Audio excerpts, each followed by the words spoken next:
Ladies and gentlemen, boys and girls, children of all ages, welcome to the channel. It's your boy, World of Wrestling, here today to discuss about WWE Wrestlemania 40 Night 1 and Night 2 event. Yeah, I should have split this up to make it a little easier on myself, but what the hell. I am just going to go through this entire review with you guys in one shot. Give you guys the results, give you my rating on the match, and move forward from there.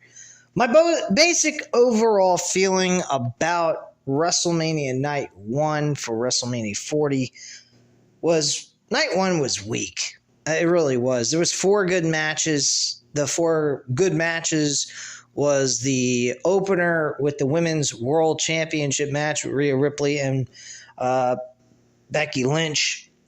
Becky Lynch actually went into this match apparently with strep throat. She had a fever actually of over 100 degrees. And surprisingly enough, she actually pulled through and did this match. Both her and her husband did an outstanding job for this show. A lot of kudos to both of them. Her working sick and him working 2 nights with apparently Seth Rollins looked like he had that knee looks like it's re-aggravated him. He looks like he was kind of hurt at the end of night 2. Or he was just selling it from his match in the beginning of the show for night 2. I don't know which.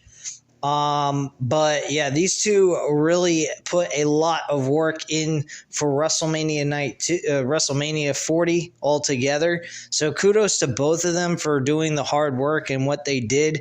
They are definitely key players to this show being what it was. And I got to give credit to both of these women. They did an outstanding job to the opener. The crowd was, somewhat into it. They seemed like they were pretty satisfied with the match itself. Rhea Ripley did pick up the victory as she should have. I don't think Becky Lynch needs to win a world championship from Rhea Ripley at this point. I think she deserves one more run somewhere down the line under a bigger story. But at this present time, I don't think that was the appropriate time yet to become a world champion. So Rhea Ripley did a great job with Becky Lynch. Very happy with this match. This match was a 3.5 out of 5 stars. I would give it a 4, but the crowd did not seem super psyched about this match. It seemed okay. So that's kind of the reason why I gave this a 3.5 out of 5 stars, but solid matchup overall by these two women. Good job by both. Next up, we had the six-pack challenge for the tag team titles in a ladder match. They did split the tag team titles. This match was absolutely, I'd have to say, the worst match on the entire card.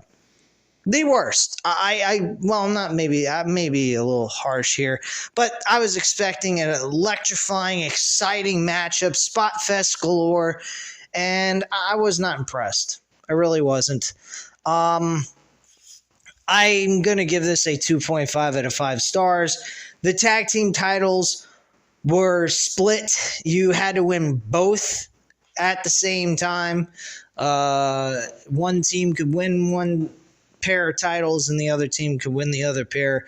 So apparently Austin Theory and Grayson Waller are the SmackDown Tag Team Champions. So they split the titles once again. Raw's got their own tag titles. SmackDown's got theirs. Don't like it one single bit. Hopefully we get new tag team titles on both shows just to have somewhat of a better look of championship belts to look at. But overall, I don't like the idea of splitting the titles up. I don't think that was necessary. I think all we needed was new tag team titles, unify the division from both Raw and SmackDown so both divisions can go to Raw and SmackDown and transition over and do stuff over there when it comes to tag team wrestling.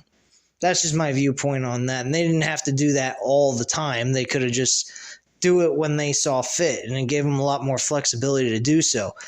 But yeah, Miz and R-Truth are the Raw Tag Team champions on the other side. I just was not happy with this match. I didn't really pay much attention to it. Didn't really care for it all that much. So, no offense to you guys, but I thought this sucked. Again, 2.5 out of 5 stars, and that's the end result of that match. Next, we had Andrade and Rey Mysterio going up against Dominic Mysterio and Santos Escobar. Does not have the same kind of feel that it did last year. Rey and Dominic Mysterio. And Santos Escobar, I thought, was going to have a one-on-one match with Rey Mysterio. Fortunately, that was not the case. This match was average. Tag team matchup. Dominic and Santos Escobar ended up losing. So we didn't exactly get what we wanted to see here. Well, Dominic didn't get his revenge on his father, so he ends up losing twice, 2 years in a row. So yeah, I give it a 3 out of 5 stars. It wasn't terrible, but it wasn't that great either. Average at best. Next up, we had the Damage Control versus Jade Cargill, Bianca Belair, and Naomi. I mean, this was obvious. Bianca Belair, Naomi, and Jade Cargill end up winning this matchup without question. So, easy to call there. Match was average. I'm going to say 2.5 out of 5 stars. It wasn't the greatest in the world. I just was not highly entertained by this match either. Following that, we also had Jey Uso, Jimmy Uso. This was a good match. I enjoyed this match. I mean, the ending was a little lackluster in my personal opinion. I think they could have done a better job with this one, but it wasn't terrible either. I would give it a 3.5 out of 5 stars. And it was definitely noteworthy of a match. Good grudge match between these two brothers. And solid overall. Next, we had the match that I think could have been the main event had you not have The Rock and Roman Reigns teaming against Cody and Seth Rollins in night one. Is Gunther versus Sami Zayn for the IC Championship. This was an excellent matchup. Very, very entertaining. A lot like Cody Rhodes' matchup with Roman Reigns tonight. Only the Roman Reigns and Cody fucking killed it. Along with everyone else that got involved in the match from night 2. And I was super impressed with Gunther and Sami Zayn. Sami Zayn dethroning a man who's just as strong and dominant as an IC champion as Roman Reigns was as the world champion. And I got to give them tons of kudos for what they did here. I think Sami Zayn is fucking great. Him winning the world championship on either show will be fucking fantastic. I can't wait to see that actually happen at some point. And I hope it does, because the man deserves to become a world champ. He's the new version of Daniel Bryan in WWE, without a shadow of a doubt. And my attitude and feeling on this match, it was a 4 out of 5 stars, most definitely, without question. Definitely a good matchup between these two. Solid, entertaining shit. Then we had The Rock and Roman Reigns versus Cody Rhodes and Seth Rollins in a tag team match to determine what the stipulation would be the next night for the world title between Roman and Cody Rhodes. This match was prison rules type of shit. Rock and Roman Reigns could do whatever the hell they want. Rock would change the rules during the match, tell the referee to shut his fucking mouth, ignore certain things that happen in the middle of the ring. He told the referee not to count anyone out. Told him go just shut his fucking mouth and don't count, or he's gonna lose his job or some shit. Roman Reigns low blowed Cody Rhodes in the middle of the match while the referee could see it, and Rock told the ref not to disqualify him. Like, they can do anything they want. This was prison rules type of shit. And The Rock, I gotta say, he was decent in this matchup. For as long as he's been out, he was fairly decent. I mean, granted, he had moments where he sat out of this match a lot and didn't do a whole lot of anything, but when he was in there, he was doing a good job. So I have to give him a lot of credit for his work in this matchup for what he did. So my attitude, I think that these two teams did an excellent job together. Seth Rollins kind of suffered a storyline injury, I think. Maybe it might be real. I'm not sure, one way or the other. But good match nonetheless. Rock and Roman pick up the victory here. Rock connected with a rock bottom and then a people's elbow immediately on Cody Rhodes. Very old school. Rock used to do the combination of the rock bottom and people's elbow during his finishers, and that's how he would win his matches a lot of times. The rock bottom was more of his signature leading into the people's elbow, so that's how he used to do it.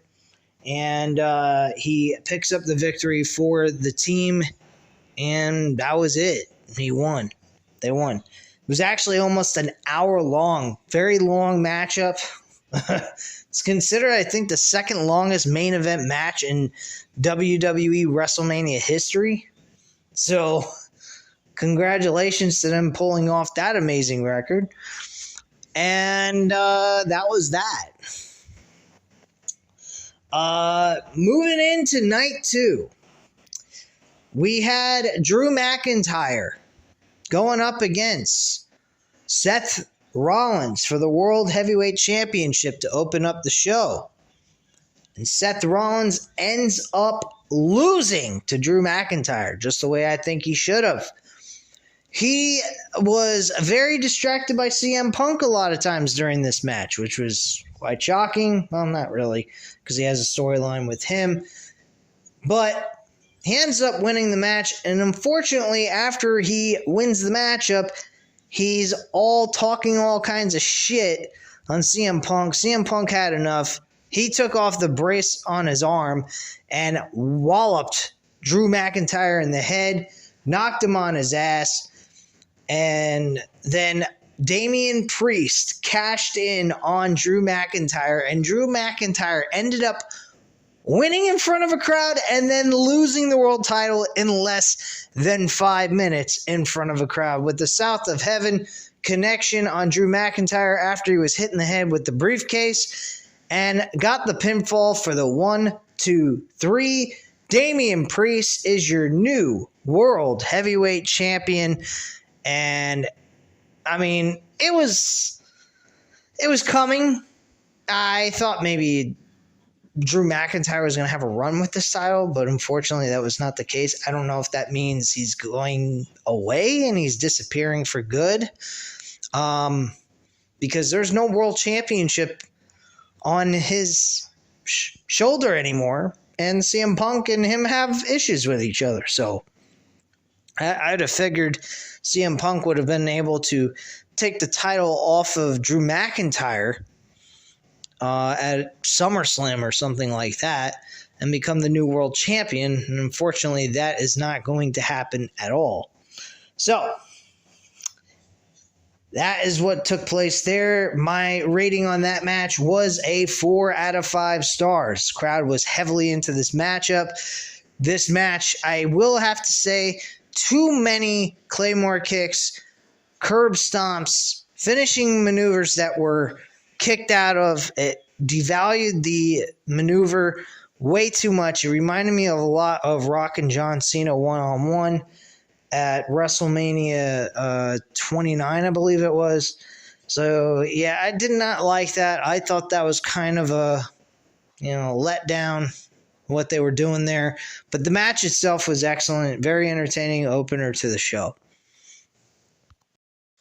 Next up, we had the Philadelphia street fight between the Final Testament and the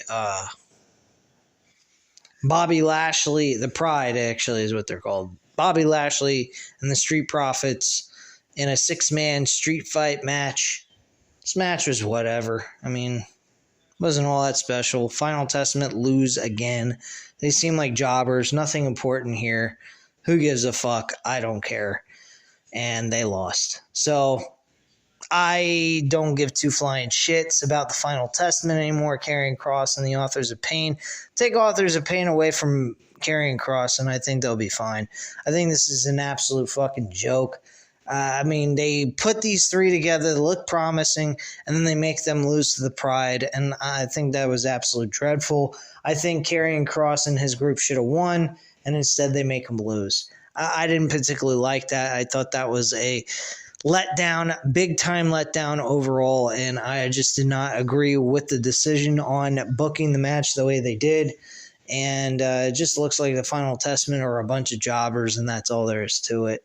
2.5 out of 5 stars for this match. Nothing spectacular really occurred. Bubba Ray Dudley was there as a special guest referee for this match, and with it being in Philadelphia, a ECW type of matchup itself. So that was kind of cool. They did the get the tables. They did the flying headbutt to the groin, doing a lot of what they used to do when the Dudley Boys were around. But I did not particularly care for this whatsoever.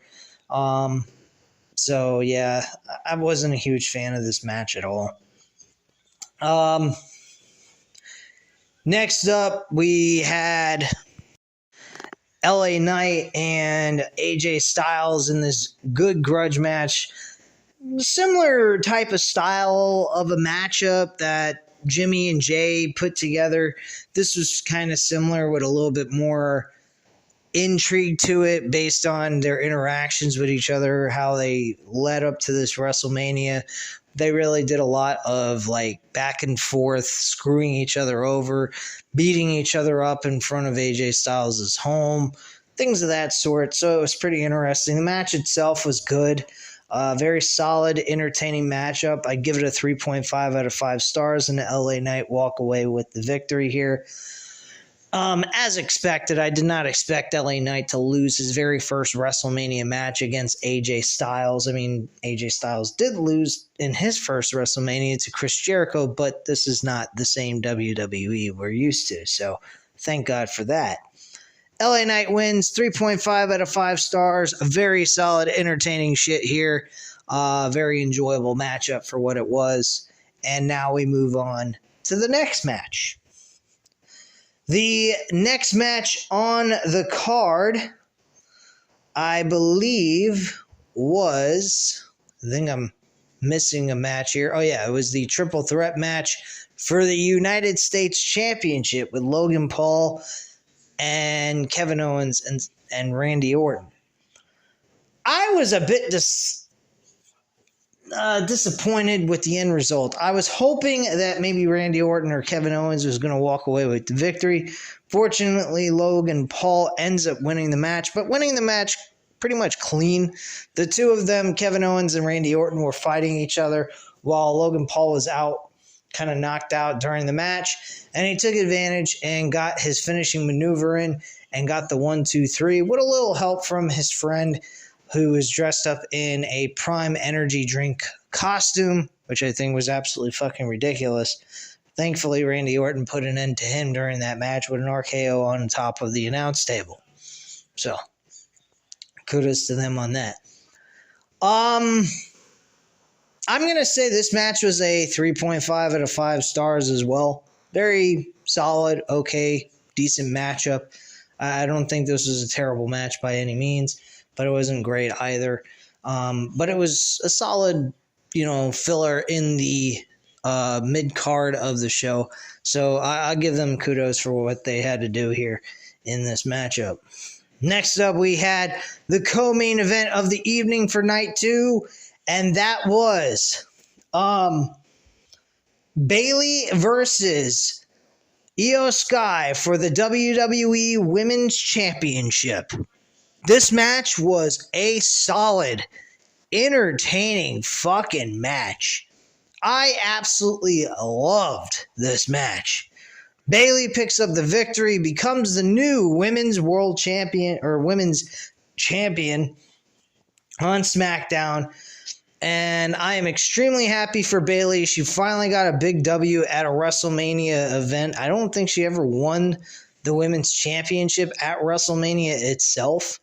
So if I'm wrong about that, excuse me. But if not, congratulations to her for getting her first big W in WWE WrestleMania with winning a women's championship. So kudos to her. This match was definitely a 4 out of 5 stars, without a shadow of a doubt.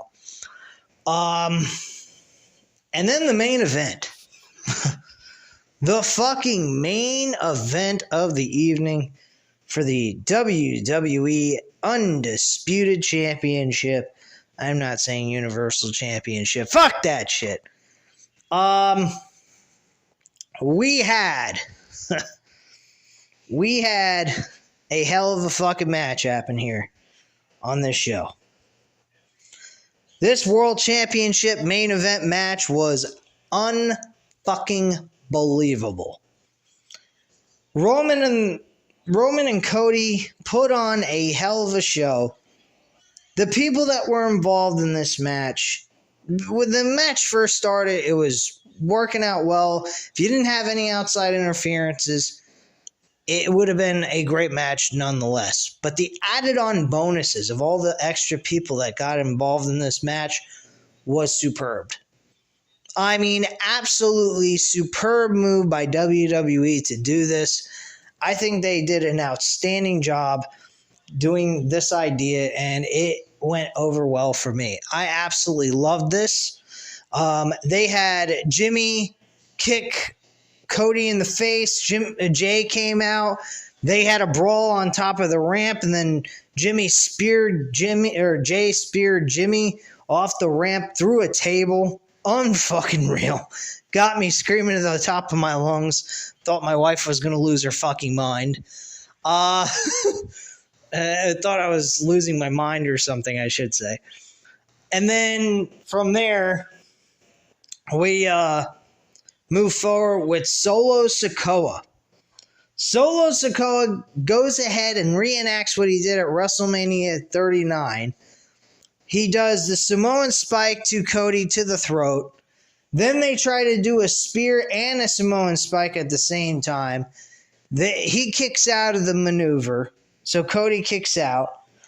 And then John Cena shows up. The fucking crowd explodes.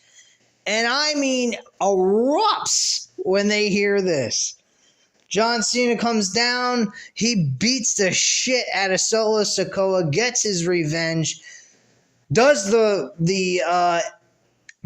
attitude adjustment through the other announce table.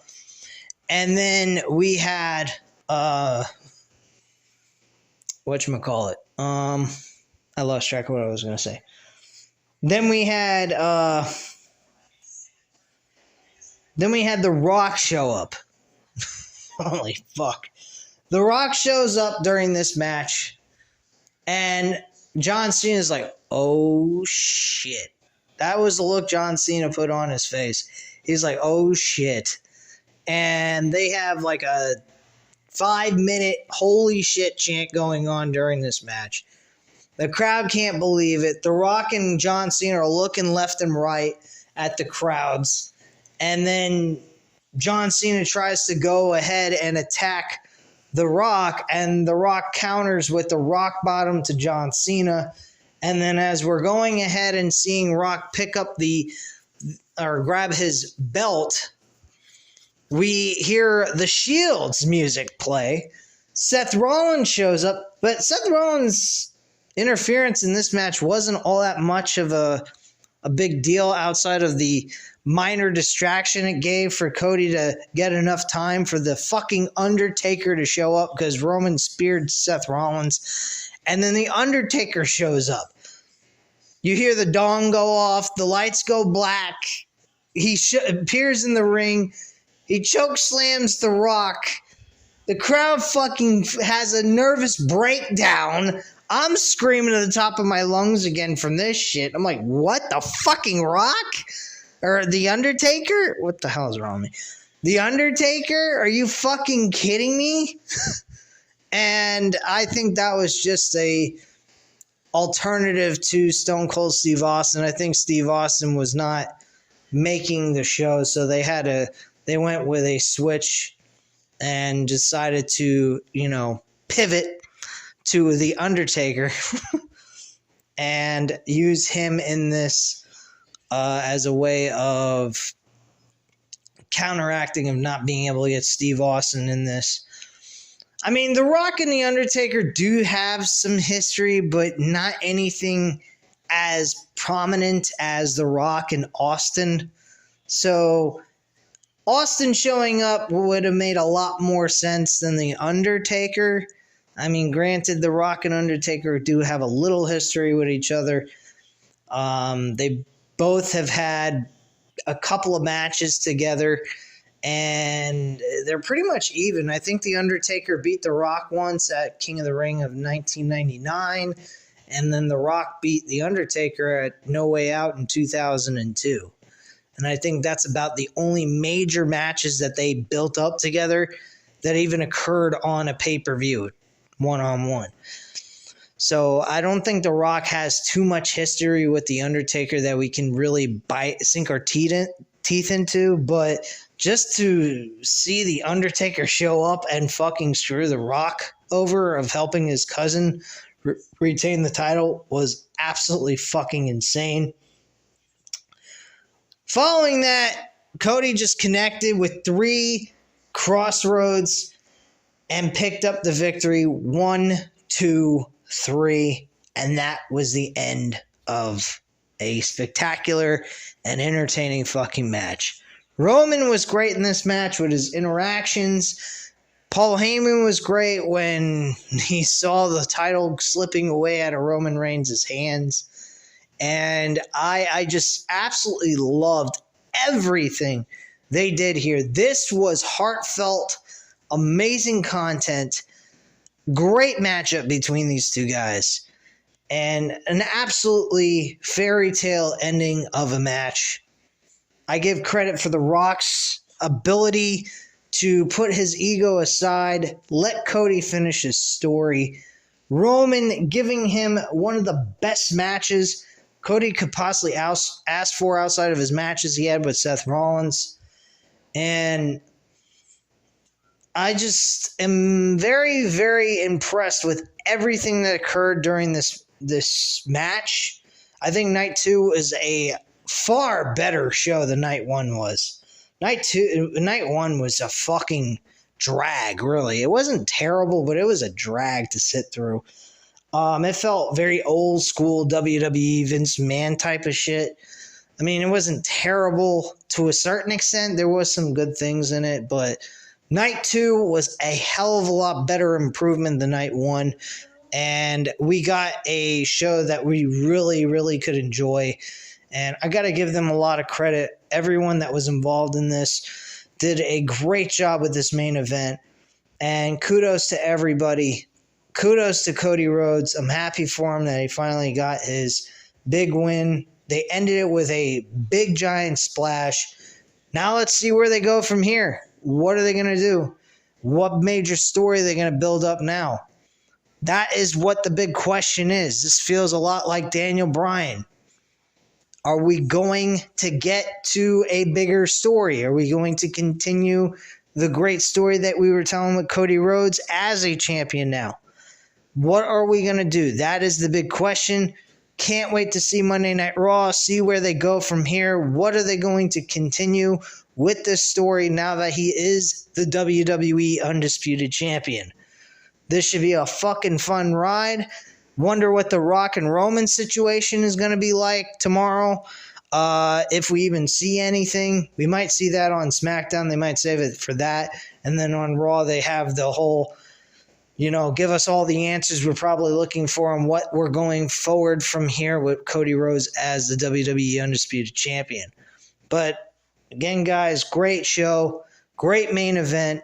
And at the end of the day, this was a very good show for the night 2. Night 1 was average at best. It was a little lackluster in my opinion. But overall, fun show. I give it a B- because the lackluster show that it was on night 1. But night 2 really hit it out of the park. I really only have one complaint, that's that street fight match. Everything else was very decent or very good. And this match was a 5 out of 5. Dave Meltzer, eat your fucking heart out. Go score some other mindless fucking matches that nobody's going to ever fucking watch or know of. Google it if you want to. But my attitude is WWE produced a fucking great matchup with a story behind it and a heartfelt meaning behind it as well. And that is my feelings on this show overall in a nutshell. I appreciate you guys tuning in for this video. If you enjoyed this video, by all means, hit the like button if you liked the video. Hit the subscribe button if you're not already subscribed to the channel. And leave a comment down below. I'll definitely get back to you on that. Thank you guys very much for watching. Have a great night, guys. Bye.